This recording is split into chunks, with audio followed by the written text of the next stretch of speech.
It's the Conversation Arena, and really nice to have you with us today. Harry T. Well, he is a big celebrity, and everybody talks about you around town. My students at TAFE are obsessed with watching you on TV. Aww. They saw you on one of the shows recently here in Sydney. But welcome to our little program. Thank you for having me.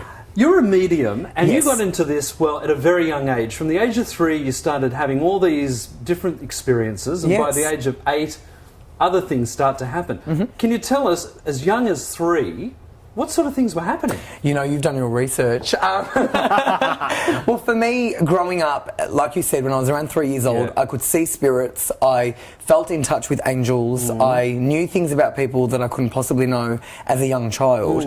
And around the age of 8, I realised, okay, this is something clearly that not everyone is doing, and there was something a little bit unusual about me. And I describe the best way. I used to get things as a premonition. Things used to come really? spontaneously as visions. Wow. Yeah, but the most scariest thing was when I was 4 years old and I saw a black silhouette standing and following me everywhere. That was kind of scary. Wow. Now, Yeah. you know, I was out on the weekend at the quarantine station. Right. And everybody goes on, it's haunted. Everyone says it's haunted. But I have yeah. to say, though, I think it probably is. Look, you there know- is an energy. I believe there is definitely. And you know what else? We share space here. Yes. So the spirit realm is actually beside us. So, yeah. I teach in a 145-year-old building, and people say to me, you're like the gatekeeper of it. But you know what? There's always an energy. Well, there's a lot of history to that as well. A lot of history. So, and energy is something that doesn't die, so it does remain. But a lot of spirits do, you know, cross over. Obviously, well, most of them do. And, you know, we go to the heavens. But some people do remain earthbound, and that's what causes hauntings and ghosts. Oh, okay. So, in terms of our life You're right. and the world that we're working in now, you've developed a career out of being a medium. How do you do that from a day-to-day basis in a world that sometimes doesn't really see eye to eye with that? For me, being psychic, being a medium, it's part of my life. It's all I know. For me, I wouldn't know my life without that. Yeah. So it would be very mundane, I think. So it's just what I do. I do this as a profession, but it's who I am, more so as a job. Yeah.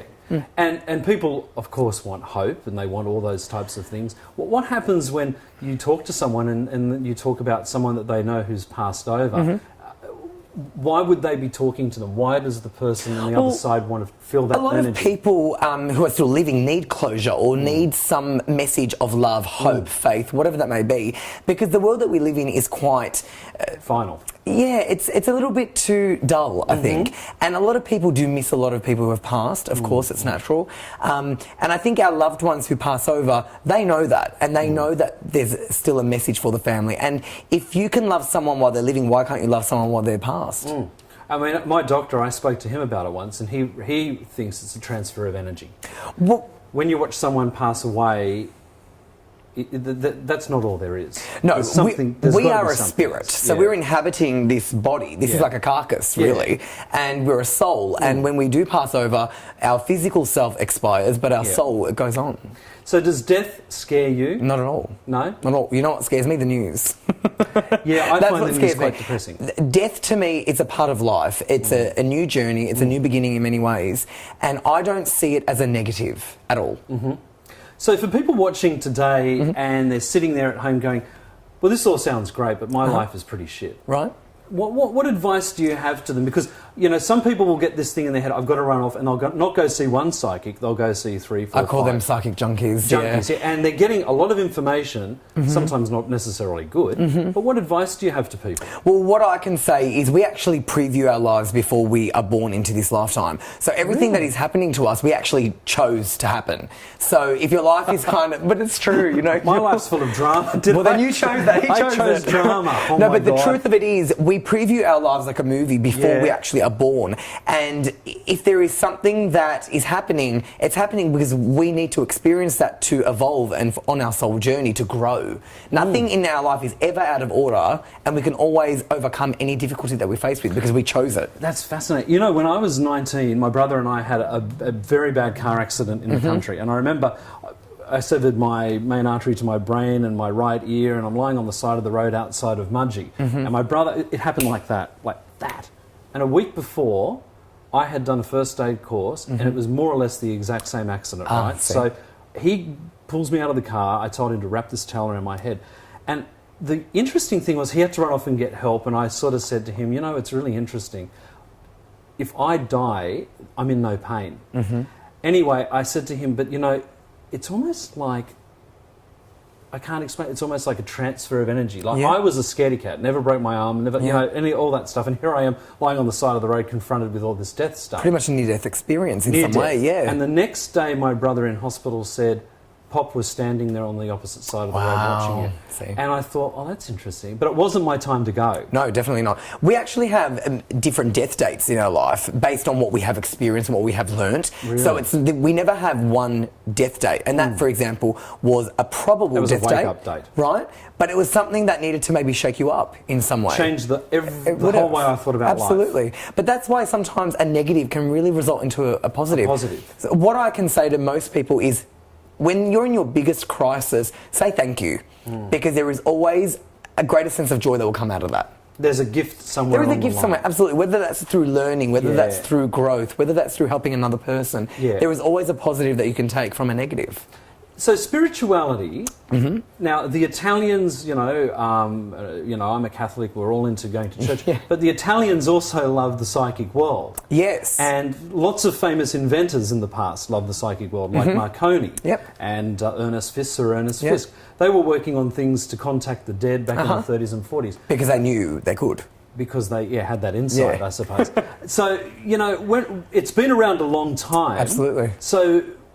Why do you think there's still that big disconnect with religion and psychic ability? I think it is something that will always be around because, you know, like you're saying, it's always been around, but there's also always been skeptics. There's also always been people who are overly religious. There will always be believers and non-believers. It'll just always happen. That's what the world is like. It's duality. You need a balance, and I think that's healthy. What I don't think is healthy, though, is when people go overboard. And, you know, I think when people can be a little bit overly religious, they can take on a bit of an attack. Sure. Does that make sense? Yeah, I know what you mean. I think that isn't necessarily a healthy way to live, but I think everyone is entitled to what they believe in, absolutely. So speaking of beliefs, people come to you for hope. Yep. When you're up there doing what you do, you must see things, and sometimes you think, they don't need to know that. For me, whenever I go into a reading or a session, whatever I'm being shown or whatever I'm picking up on, I'm picking that up for a reason and I deliver that. I don't sugarcoat anything. You don't? No. And if there is something that negative comes through, it's to come through to help them in some way, because I wouldn't be seeing that if it wasn't of benefit for them. So, do you believe people have spirits that will hang around them like soul spirits? Does everybody have a soul spirit? We all have an unseen support team, so we all have guardian angels, spirit guides, and our departed loved ones who do watch over us. Right. So we actually have an entourage behind us, beside us, really. But you know, it's something that we need because sometimes people say, "Oh, why do bad things still happen if we've got all this help?" Well, hello, wake up! You don't listen. We don't really listen. You know, how many people can say that they take half an hour every day out and meditate? Not many. Not many. Right? Not many. So if we can still the mind chatter, which is mostly negative, we can actually heighten our awareness, because everyone is psychic. Everyone has this gift. Some more than others, clearly. But everyone can access that. And I think you can really better your life if you listen more to your inner voice, which is connected to your unseen support team. Yes, but we're taught, aren't we, to really not trust our gut feeling. Which is we're taught interesting. to be responsible and keep jobs and not be happy in them just because it pays good money. The funny thing is, though, this has been taught by people who are probably miserable. Because but that's the truth, you know? I agree. Because realistically, our gut feeling is our survival mechanism. Animals have brilliant instinct, as do we. The difference is animals trust it more because they don't have people that we have programming them and controlling them. We have that. But when you disconnect from that control and live your life authentically, you'll see that your gut feelings actually can save your life. Yeah, and I think that's something it's trusting your inner tuition. Your intuition. But you know, from a business perspective, but also a love perspective, anything, your intuition is there to help you. It's not there to work the other way for you. And most people, almost 10 out of 10, I'll say 9.8 out of 10, 98% of people, when they don't go with their gut feeling, they kick themselves. They're like, oh my God, I should have trusted. I knew, but I didn't trust. Well, that's why. So do you think opportunities only come around once? Do you think people create luck? No, I believe that that's more, we meet opportunity by being prepared and being present in the moment. Yeah. I think that luck is something that we do create. But I also think that we are co-creators of our realities. So I think that we can really live the life that we want to. I see life as a dream, and if this is a dream, to me, I want to dream big and beautiful. So why don't we do that? Yeah.